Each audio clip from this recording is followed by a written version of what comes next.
I remember when I entered the seminary in 2011, I was so worried about all the different factions in the church, on the left and on the right, that I could see were clearly leading people astray. On the left they were emptying out the teachings of the church, and on the right they were adding and adding. Thankfully, as the years went by, I came to understand and witness how that which is not from God eventually passes away, bearing either no fruit or fruit that rots away with those who try to impose their distorted ideas on the church.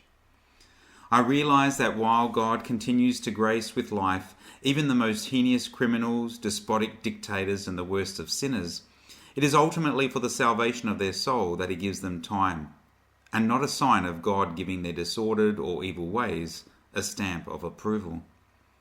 Brothers and sisters, if you are ever faced with an individual or group trying to convince you of something contrary to the faith, even when their group appears to be growing, remind yourself of Jesus' words in John's Gospel. You did not choose me, no, I chose you, and I commission you to go out and to bear fruit, fruit that will last. Those who take upon themselves particular ministries that God has not called them to will not bear fruit that will last, full stop. They will sadly pass away into the annals of history as dead ends.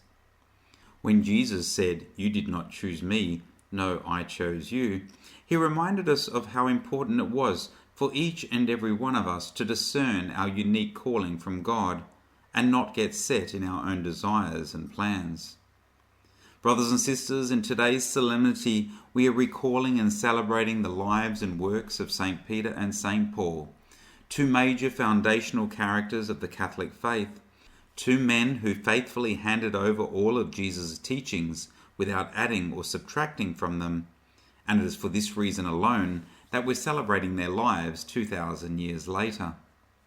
There are, in fact, very few feasts that bump a normal Sunday Mass, and this is one of them, for it is considered of great importance to the Church, a great importance that comes from the critical work that God did through these two apostles for the establishment and spread of the Christian faith in a hostile pagan world.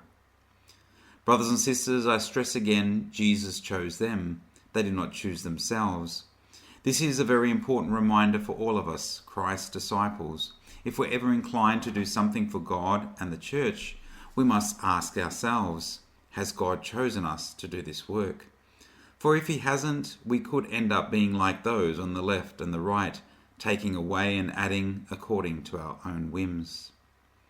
What's critical is that we discern exactly what it is that God wants each and every one of us to do, especially within the context of our individual vocations.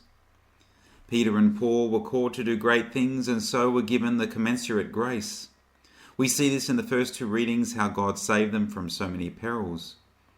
God did this for as long as he needed them to be on earth, for eventually they were both martyred, the days their work on earth was complete. We can see in their individual callings the words of Jesus to affirm their call. In today's Gospel, Jesus said to Peter when he gave him the keys to the kingdom, "It was not flesh and blood that revealed this to you, but my Father in heaven.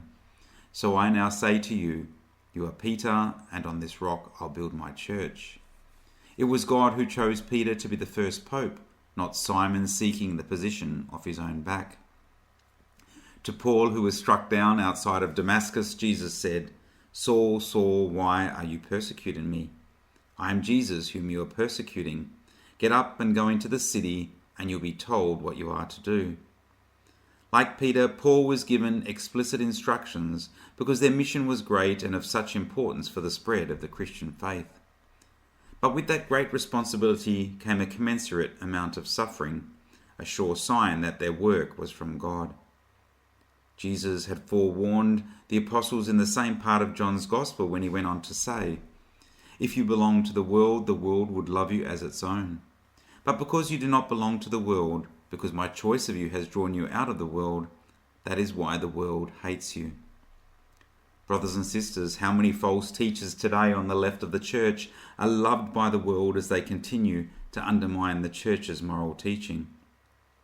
Fear not, for they will bear no lasting fruit, for the Church will continue on into the future unchanged without them.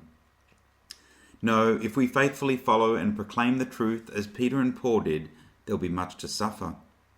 Jesus goes on to say in John's Gospel, "Remember the words I said to you, a servant is not greater than his master. If they persecuted me, they'll persecute you too. If they kept my word, they will keep yours as well." Brothers and sisters, this is the oxymoron of the Catholic faith. We may have to die to bear much spiritual fruit. Peter and Paul gave their lives, and the church in Rome did not fall after their deaths. In fact, their martyrdom was a sure sign of their election. The church in Rome did not fall because it was held up by God through these two faithful apostles. They did just what they were commissioned to do, and as a result, they're still bearing fruit today, 2,000 years later. And so here we are, recalling and celebrating their faithfulness to Jesus through his church, which will continue on until the end of time, bearing fruit in those who remain faithful and steadfast to the end, even if their life is cut short in martyrdom like our blessed Peter and Paul.